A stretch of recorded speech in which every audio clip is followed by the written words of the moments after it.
ಚಿಕ್ಕ ಮಗು ಅವರವರ ಮನೆಯನ್ನು ಹೋಗಿ ಸೇರ್ಕೊಳ್ಳುವುದು ಲೋಕವಾಡಿಕೆ. ನೋಡಿದೇವನು ಏನನ್ನು ಸೂರ್ಯದೇವ ಪಕ್ವವನ್ನು ಸೇರ್ತಾ ಇದ್ದಾನೆ, ಸೂರ್ಯ ಮುಳುಗುತ್ತಾ ಇದ್ದಾನೆ, ಕತ್ತಲಾಗ್ತಾ ಬಂದಿದೆ. ಒಟ್ಟಿ ಹೆಣ್ಣು ನೀನು ಶಂಭುವಿನ ಗರ್ಭದಲ್ಲಿ ಆ ಕಡೆ ಈ ಕಡೆ ಸಿಕ್ಕಾಗ್ತಾ ಇದ್ದೀನಿ.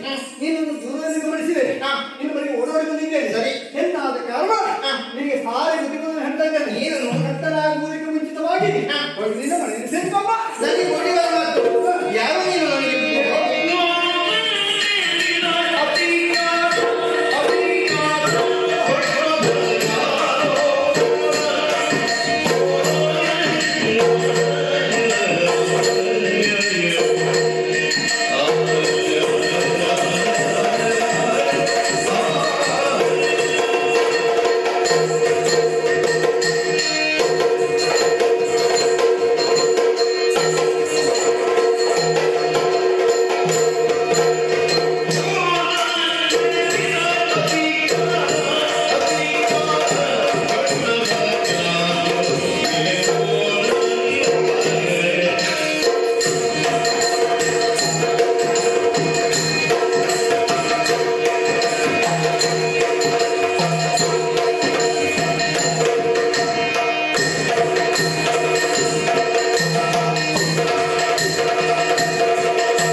ಕ್ಷೇತ್ರಪಾಲ ಅರ್ಥ ಧರ್ಮಪಾಲ. ಆ ಧರ್ಮಪಾಲ ಯಾರು ಗೊತ್ತುಂಟ? ಅಲ್ಲ, ಅವ ಯಾರು, ನೀನು ಯಾರು? ಧರ್ಮಪಾಲನೆ ನಾನು. ನೀ ಈಗ ಕಳ್ಳಾಗಿದ್ದ ರೂಪತಾಳಿದ್ದೇನೆ.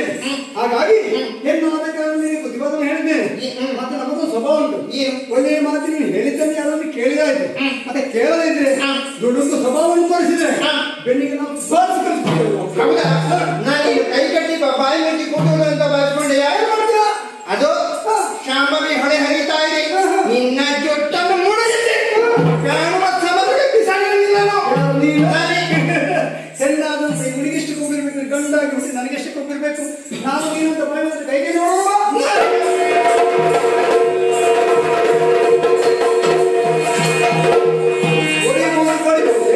ನಮ್ಮ ಕ್ಷೇತ್ರ ಅದೇ ನಾನು ಲೋಕ ಹೇಳಿದ್ದು. ಕ್ಷೇತ್ರಪಾಲ ಧರ್ಮಪಾಲ ಹೆಣ್ಣವರ ಮೇಲೆ ಕೈ ಮಾಡಿದ.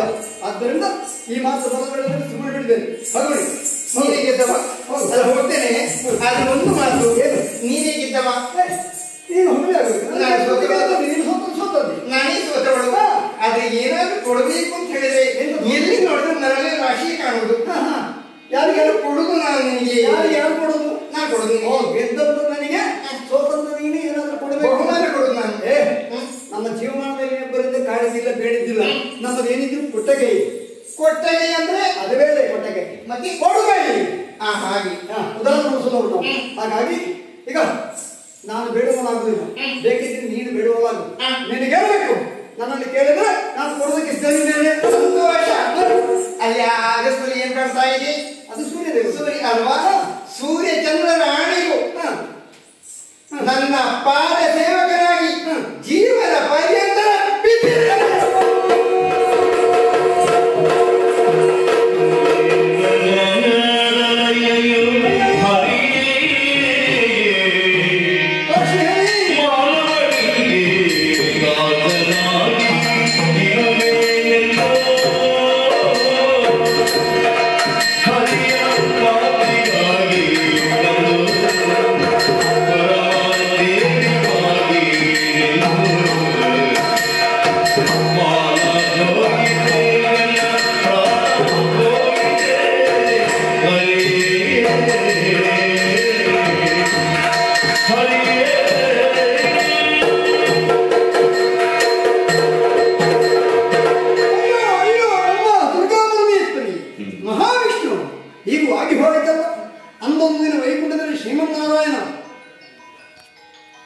ಕಣ್ಣೀರಿನಿಂದ ಆತನ ಏವರಿಂದ ಕಣ್ಣೀರಿನಿಂದ ಏನೋ ಒಂದು ಸಪ್ತದುರ್ಗಿಗೆ ಹುಟ್ಟಿಕೊಂಡು ಮಹಾವಿಷ್ಣು ರಕ್ಷಣೆಯನ್ನು ಕೊಟ್ಟರು. ಮಕ್ಕಳ ನೀವು ವೈಕುಂಠದಲ್ಲಿ ಇರುವುದಲ್ಲ, ಧರ್ಮ ರಕ್ಷಣೆ ಮಾಡಬೇಕು.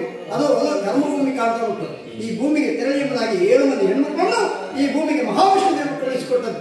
ಆ ಹೊತ್ತಿಗೆ ನನ್ನ ಮಹಾವಿಷ್ಣು ಕರೆದು ಹೇಳಿದುಂಟು, ಮಗನೇ ಧರ್ಮಪಾಲ, ಅದು ಹೆಣ್ಮಕ್ಳು ಭೂಮಿಗೆ ಹೋಗ್ತಾ ಇದ್ದಾರೆ, ಅವ್ರ ರಕ್ಷಣೆ ಬೇಕಾಗಿ ನೀನು ಅವರನ್ನು ಹಿಂಬಾಲಿಸಿಕೊಂಡು ಹೋಗುವುದಾಗಿ ನನ್ನನ್ನು ಈ ಭೂಮಿಗೆ ಮಹಾವಿಷ್ಣು ದೇವರು ಕಳಿಸಿಕೊಟ್ಟದ್ದು. ಅದು ಬಪ್ಪನಿಂದ ನಿರ್ಮಾಣವಾದ ಕ್ಷೇತ್ರ ಬಪ್ಪನಾಡಿ ಎಂದು ಪ್ರಸಿದ್ಧಿಯನ್ನು ಪಡೆಯುತ್ತಾ ಇದೆ. ಆ ಕ್ಷೇತ್ರದಲ್ಲಿ ಹಿರಿಯವರಾದ ದುರ್ಗಾ ಪರಮೇಶ್ವರ ದೇವಿ ನೆಲೆಗೊಂಡಿದ್ದಾರೆ. ಆದ್ದರಿಂದ ಇದೇ ಕ್ಷೇತ್ರದಲ್ಲಿ ಕೂಡ ನಾನು ನೆಲೆಗೊಳ್ಳಬೇಕೆಂಬ ಉದ್ದೇಶದಿಂದ ದೇವಿ ಎಡವಾಗಿರಲಿ ಕ್ಷೇತ್ರಪಾಲ ಅರ್ಥಾತ್ ಧರ್ಮಪಾಲನಾಗಿ ನೆಲೆಯಿಂದವನಾಗಿದ್ದೆ. ಇವತ್ತಾಕೆ ಇದ್ದಕ್ಕಿದ್ದು ತಿರುಗಾಡಬೇಕು ಮನಸ್ಸಾಯಿತು. ಕಲ್ಲಾಗಿದ್ದಂತ ನಾನು ರೂಪದಾಗಿದ್ದು ತಿರುಗಾಡ್ತಾ ಬಂದ್ರೆ ನನ್ನ ಕಣ್ಣೆದುರಿಗೆ ಕಾಣಿಸಿಕೊಂಡು ಕೇವಲ ಹೆಣ್ಣುಗಳು ಹೆಣ್ಣೆಂಬ ಶಾಸ್ತ್ರದಿಂದ ದೇವರೆಂಬ ಅಹಂಕಾರದಿಂದ ಆ ಕಡೆ ಮಾತಾಡಿಸಿದೆ. ಮಾತಿಗೆ ಮಾತುಗಳೇ ಇದ್ರು. ನಿನಗೇನು ಬೇಕು ಕೇಳಿದ್ದನ್ನು ಕೊಡ್ತೇನೆ. ನಿನಗೆ ನಾಲಿಗೆಯನ್ನು ಮಾತನ್ನು ಕೊಟ್ಟೆ. ಅವಳು ಕೇಳಿಕೊಂಡದ್ದೇನು? ದೇವಿ ದಾಸನಾದ ನೀನು ಜೀವನ ಪರ್ಯಂತರ ನನ್ನ ಪಾದ ಸೇವಕನಾಗಿರ್ಬೇಕು ಅಂತ. ನಾನು ಬಂದದ್ದು ಅಮ್ಮ ದುರ್ಗಾಪುರ ಸೇವಕನಾಗಿರ್ಬೇಕು ಅಂತ. ಇವತ್ತು ಹೆಣ್ಣು ಕೂಡ ಪಾದ ಸೇವಕನಾಗಿರ್ಬೇಕಲ್ಲ. ಹರಿಯೇ ಯಜಮಾನ ಹೋಯ್ತೆ ಏನು ಮಾಡಲಿ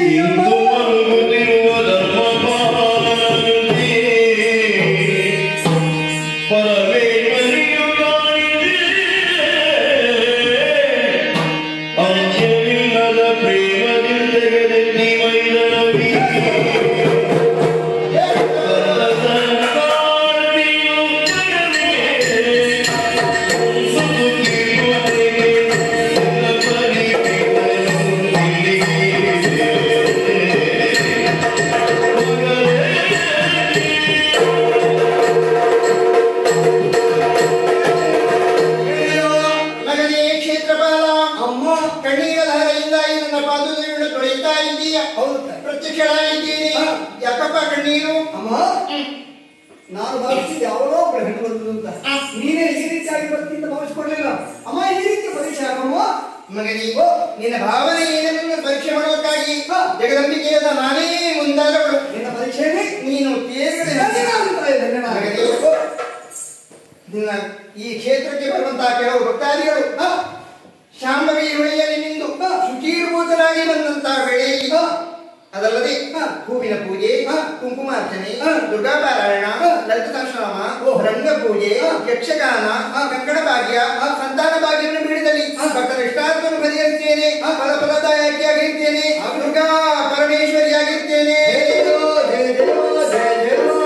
ಎಂಬಲ್ಲಿಗೆ ಪುಣ್ಯಪ್ರಧಾನವಾದ ಕಥಾನಕ ಬಪ್ಪನಾಡ ಕ್ಷೇತ್ರ ಮಾತ್ಮೆ ಇದರಿಂದ ಆಯುಧ ಭಾಗ ಕ್ಷೇತ್ರಪಾಲ ಮೋಹಿನಿಯ ಸಂಭಾಷಣೆಯನ್ನು ಈ ಮನೆಯಲ್ಲಿ ನಮಗೆ ಆಡೋದಕ್ಕೆ ಅವಕಾಶ ಮಾಡಿಕೊಟ್ಟಿದ್ದು ನಾವು ಮಾಡಿದ್ದೇವೆ, ನೀವು ನೋಡಿದ್ದೀರಿ.